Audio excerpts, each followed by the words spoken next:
Hey, what's going on, guys? It's Ricky with TechBud Solutions. Hope that you guys are all having an amazing Sunday. Today it is October 27th, 7:20 p.m. in Arizona. And I want to remind you that Big Tech is reporting earnings this week. So I thought that I would go live again very quickly here on YouTube and we can just break down what the week pretty much looks like. Now, you can have your opinions, I could have mine of what we think each company is going to report. But again, at the end of it, no one can predict the future. We do not know how these companies are not only going to report, but I want to remind you a very crucial part when it comes down to earning reports are also the guidance. I mean, I think Tesla is a great example of this. Tesla beat earnings per share, but they missed revenue. Even with missing revenue, their forecast for 2025 was so bullish that Tesla stock skyrocketed. It's up over 26% since it reported earnings. Not so much because of what it reported when it came down to its previous earning report, but because of the guidance that it set for up and coming quarters. And that is what I've said for many, many times is that earning reports are important, but guidance, in my opinion, is often more valuable to new and current investors if they want to continue to hold or add more to their current position in that given stock. So without further ado, let me go ahead and just jump right into it. If you have any questions, all I literally ask you to do is to share it in that live chat, and I would be more than happy to break it down. You do have to be subscribed to the YouTube channel for me to be able to see your message. So please make sure that you take that into consideration. And I want to remind you, I do trade live every morning. If you ever want to tune on into our live sessions, there's a second link in the description down below. And I put a little promo code there for you that will save you $250 off LPP. So if you sign up tonight, you can watch me trade live as soon as tomorrow. So just feel free to check it out if you've been waiting for a discount. That being said, what companies are reporting earnings this week? This is a stacked week, other than NVIDIA, because NVIDIA is not reporting earnings this week. This is the biggest earning week for big tech. So NASDAQ most likely is going to be pretty crazy this week. Market's already incredibly bullish. We're above moving average. We're above EMA. And if we look at this on the day chart or the 4-hour, we're pretty much at all-time highs. All-time highs are right around 504 for QQQ. For the S&P 500, relatively pretty similar. Are we surpassing previous resistance? Well, no, not necessarily, but we're definitely not actively selling off. There's been little pullbacks along the way, but this earnings week can really make it or break it, right? Other than NVIDIA, because NVIDIA is a juggernaut within itself, and we all have to give credit where it's due. But other than NVIDIA, this week is a very significant week. So please make sure that if you've never paid attention to the market during an earning season or earning quarter, sit back, just watch. There's no reason that you need to partake in any of it.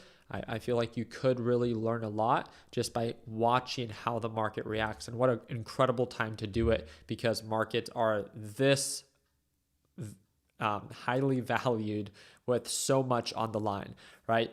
We have AMD that's going to be reporting earnings after the market closes on Tuesday. We have Alphabet, which is Google for those that don't know. We have Snapchat, we have Chipotle, we have Visa, we have Reddit just on Tuesday after the market closes. SoFi, PayPal, BP, have you ever heard of those? McDonald's, have you ever heard of that one? Pfizer, Royal Caribbean, JetBlue, Crocs, all before the market opens on Tuesday. Ford, Waste Management, this is going to be after the market closes on Monday. But then again, the big days are Wednesday and Thursday. We have Microsoft, Meta, Coinbase, Robinhood, all reporting earnings after the market closes. Meta has been incredibly bullish this year. So it's going to be very important to pay attention to it to see if it continues and keeps and maintains that same forecast and guidance for up and coming quarters. My concern that we've been hearing kind of through the grapevine from other companies is they've been reducing their workforce. So by reducing their workforce, if they do that, right, because maybe they see a slower up and coming quarter or slower 2025 than what was expected, how will the markets react? Now, this doesn't mean just because other companies have done it that these have to as well. It's just, again, we've kind of been picking up on that pattern that some companies are slimming down their workforce and laying people off. So also something to take note, right? Because then unemployment numbers should naturally begin to pick up. Microsoft, Meta, Coinbase, that's going to be after the market closes on Wednesday. And then Thursday, Amazon and Apple, $2 trillion companies. Pretty wild, right? Amazon and Apple after the market closes on Thursday. And I'll leave it up to you guys. We definitely do not have to go live. You guys know that I always ask you. If you want me to go live, all I ask you to do is just, show some love on the videos, drop a thumbs up, make sure you're subscribed to the channel, and I would be more than happy to host that live stream. So without further ado, let me go ahead and just jump right into it. If there's any stock that you would like me to break down, please feel free to share it in the live chat and I'll give you my 2 cents. But I want to remind you, and I'm going to make this very clear. I love being straightforward with you guys. My technical analysis does not mean crap when these companies are about to report earnings this week. There could be a perfect technical setup, and it means goose egg in the grand scheme of things when these companies are about to report earnings. And it's all going to be based off of those fundamentals, how the market reacts based off what is reported, and if it's better or worse than what the market expected. So with that understanding, let me go ahead and I'd love to, if we come across a stock that maybe now I really want to pay attention to before it reports earnings, let's do it, right? SoFi. So let's go ahead and see where SoFi is at before it reports earnings. So wow, I'm actually quite surprised. SoFi was not doing well not too long ago. Yeah, a pretty aggressive sell-off from $24 all the way down to $4. Now it went from $4 all the way back up to $11. It's about to report earnings. This could, is this going to send it to new 52-week highs? Or is it going to get rejected here and then come right back down to $6 per share? I can definitely see why you're paying attention to this. I don't know if you were looking at it to go long or to go short, but obviously it's been capturing a lot of attention, but it's become incredibly overbought within a very short period of time. Overbought doesn't mean that it has to pull on back right now. It just means something, make sure you take that downside into consideration if you do choose to take any trade at these, again, more overbought levels based off of recent patterns. Let's go ahead and jump into the next one. Yeah, I figured some of you guys would like to talk about Alphabet, right? Or Google. So let me go ahead and pull it up here. I actually like this. Okay, this is cool. Obviously, Google is a $1 trillion company, right? That's with a T, not a B, so don't offend it. Google has been doing incredibly well. Recent pullback, a lot of consolidation here. I know that when it comes down to these specific kinds of companies, it's not just about what it reports for earnings per share and for revenue. There are specific sectors within the company that Wall Street really likes to make sure that it's still growing more than what was expected. It's where Google is, investing a lot of money, making sure that it's actually paying off. So I'm going to do a little bit more due diligence with Google and what it has based off of expectation. And what I'll do is, because Google doesn't report earnings until Tuesday after the market closes. So if it's okay with you guys, and if you guys want me to, I will make a full breakdown video on everything that you need to know about Alphabet, what Wall Street is expecting, not just for earnings per share, not just for revenue, but for those subgroups within Google, and making sure that you have a full understanding of, hey, it exceeded expectation for both EPS and revenue. Why is it selling off? It missed on its, cloud-based software, and that's why it sold off. And that was Wall Street's expectation. So I'd be more than happy to break it down for you guys. Just again, all I ask you to do is drop a thumbs up. But definitely, I like the pullback potential. I like the recovery potential that it now offers, right? So it's pulled back enough that at least based off previous highs, there's some recovery potential there. But again, if it breaks support, then can we see lower highs and lower lows? Definitely. So definitely one that I want to pay attention to. No question about that. So very excited to follow up. Disney. So Disney's not reporting this week, right? Disney already reported, if I'm not mistaken. I thought it did. Am I wrong? So Disney has been more of a consistent descending pattern. I've been paying attention to Disney myself. The reason why is because I have my daughter, right? And I do have an investment account for her. And one thing that I like to do is I like to diversify her little portfolio. And Disney was a stock that I wanted to, she loves Disney. She's a young little girl. And I wanted to see if there were some stocks that I can give very small position size to that are oversold, that are companies that might recover in the up and coming future. But man, Disney's been getting rocked. I've been paying attention to this since it was in the 120s, and it's been forming lower highs and lower lows. I just don't know. Again, it's just looking very, very weak. The lower highs and the lower lows just kind of scare me here long term. Now, again, don't put yourself in a position in which you cannot tolerate. Obviously, it's very oversold in the grand scheme of things. So, if it does begin to recover, there's huge upside. And I think that's why it intrigues me so much, because I know that if they really begin to turn things around, again, like SoFi is a good example of that. SoFi went from lows of 4 all the way back up. Obviously, it's a technology company, a very different company itself. So I want to do a little bit more due diligence on the financial side, on the fundamental side, in making sure that if I do choose to buy it at these oversold levels, that again, I give it a very small position so I can tolerate the time that it might take for it to recover. But then on top of that, making sure that it's actually showing improvement quarter after quarter after quarter. And that's where these earning reports can become very valuable, where they begin to highlight, areas of opportunity, what they're working on, and to see quarter after quarter if it's actually improving or not. And that can kind of dictate, do I want to invest in this company or not? So let's go ahead and move on to the next one. So AMD, I'm going to do 2 more after this. And I know this is a very quick live, but again, the reason I wanted to make it short and sweet for you guys is because I wanted to highlight what companies are reporting, but also I don't want to take too much of you guys' time on some technical analysis that ultimately just might completely shift when these companies report earnings. So for those that do not know, AMD does report earnings after the market closes on Tuesday. So make sure that you are aware of that. And it has not been performing. I remember when AMD kind of like took over. Do you guys remember that time?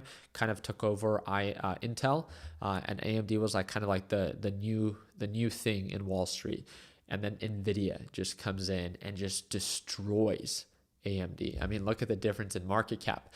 You're talking about 250 billion. It just shows how powerful a company can grow within a very short period of time, just by doing things just a little, not just a little different, but pretty different.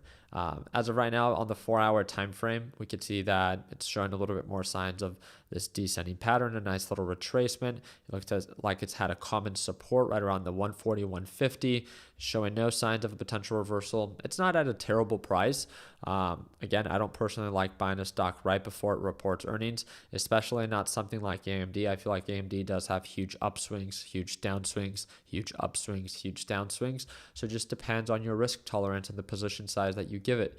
If you're someone that's okay with tolerating that kind of volatility, then great. You put yourself in a position that you think that you're comfortable with. But I would say based off of previous patterns, when it gets closer to the 140s, it tends to be a pretty common support range. Not the cheapest, but pretty common support range. So again, if you give it a decent size, light size, then again, I can see myself being able to tolerate that a little bit easier. And it's kind of just been consolidating though. So that's one thing that I do not like about AMD, is that it's not really bullish like it was in 2023. For 2024, as you can see from when we started, it's kind of been stagnant. And because of that kind of consolidation and that horizontal setup, I personally am not the biggest fan of that. So remember, just ask yourself a simple question. Do you want to put your money in companies that are showing signs of consistent growth, or do you want to put your money in companies that are pretty much trading sideways? There's still money to be made, right? Because you could buy the lows, sell the highs, buy the lows, sell the highs. It's just a different approach. And for different traders, again, you want to only take advantage of opportunities that you align with. I know a lot of people would not want to trade something that is pretty much just trading sideways, right? It's not their forte, to say the least. So I'm going to do one more. And did I say one or 2 more? All right, I'll do 2 more. I see Ilian is asking for me to break down Wolf, and you've been very patient, so I'd be happy to break that down for you. Thank you for asking. So Wolf has been getting absolutely smoked, right? Lower highs, lower lows. I can see why you're paying attention to it. Big volume pickup here. On all of a sudden, the price action is now picking up. But as you can see, right, just like any pump, it looks like it's getting ready to dump, testing the EMA, and then we have huge gap down if it breaks that EMA. So if, again, that's just my 2 cents. If we see that break below that $14 price point, I just wouldn't be surprised for a big gap down. But I also do see this little upward staircase pattern where it just consolidates enough and then more hype gets factored in, consolidates enough and then more hype gets factored in. So if it's a similar setup like that, I don't know what's causing this. There has to be some news or something that is being factored in. And if that hype ends up fading, then again, that's where that sell-off can end up happening, kind of just like the GME pump and dumps, right? When Roaring Kitty sends out a tweet, sure, it skyrockets. When you give it time from that tweet and nothing new is shared, the hype fades, the price action follows back to the downside to its true value of being bearish, right? Its true value is lower highs, lower lows. So please make sure that you're aware of that. LULU, possible trend change. I like that, Greg. Thank you again for asking me, for me to break this down. Let's see if Greg, okay. So yeah, LULU has been getting smoked from highs of 516 to lows of 226. It lost about 50% of its value, and it looks like it's in the early stages of a potential reversal. I want to ask you, all right, so no more stocks. I'm going to ask you a question, all right? Not just to Greg, but I'm going to ask all of you guys. So what about the current price level at $300 when you look at this that you might not be able to see? Can you see when you click on the day chart? So what about this current price level could be a possible concern? So hitting a resistance. What resistance are you talking about? I want to see. So the end the Fed still downtrending. Yeah, technically it's still downtrending, it's still below the moving average, right? But I want to highlight something of just previous patterns. VWAP, I don't have the VWAP myself, so I don't know how that would look right now. That's not really what I was pointing out. So what about the current price level? So the 200 moving average, no. Isn't anything green line? Nope. Hitting resistance that used to be a support. There it goes. So that's what stood out to me. And I appreciate, and the Fed, thank you for pointing that out. So as you can see, I used to have a previous support and resistance range. And this is because this is literally all LULU used to do. And you could see a lot of consolidation. I used to love trading it. Remember, to make money in this market, you don't have to trade thousands of different stocks. I have a lot of people within my LPP group that trade one or two different stocks, right? And they just become aware of the different factors and the different patterns that tend to influence and set up on that specific stock, just like this, right? Very easy to identify the lows and the highs, the lows and the highs. And if you find that consistency and this is your bread and butter, then why change it, right? Now, obviously, that's not going to last forever. Sometimes there's break-of patterns. And as you guys can see, based off of previous patterns, this was a very common support range. If you've gone through the LPP lesson library, old support ranges, again, we've explained, can become new resistance levels. So as you can see, again, this old support right around this like $300 price point is now something that we are working our way up. So our old support is now acting as a new possible resistance. So it wouldn't be much of a surprise that if we do begin to test 300, we might consolidate here for some time before we actually begin to see that nice uptick. So it's just good to be aware of previous patterns on how and why the timeline of something like LULU, especially after an amazing recent performance, it's been going with higher highs and higher lows. And then if all of a sudden it begins to struggle, you might be like, why is it struggling to break above 300? You might be like, oh, okay, it does make sense. I just needed to look at the larger time frames to be able to understand old support here is acting as a new resistance. And if it breaks above that, then it goes back to re-entering this general range of, the 300 to 350 or then the 350 to 400, right? So patterns tend to repeat themselves. They don't always have to, but different time frames, this is why I always say it, give you different perspectives to be able to understand and see the bigger picture. So that's really just it. Other than that, I wanted to keep today's video pretty simple. Wanted to highlight the series of different stocks that, again, we're reporting earnings this week. I appreciate you guys taking time out of your Sunday to join me, and I'm really excited. I'm really excited to see how the market reacts. I know NASDAQ futures as of right now are in the green. We'll see if they hold into the market open, but it wouldn't surprise me if markets just begin to uptick, leading to these big tech companies reporting earnings. So again, I'm very excited to be sharing this experience with all of you, especially again, if you're new to this.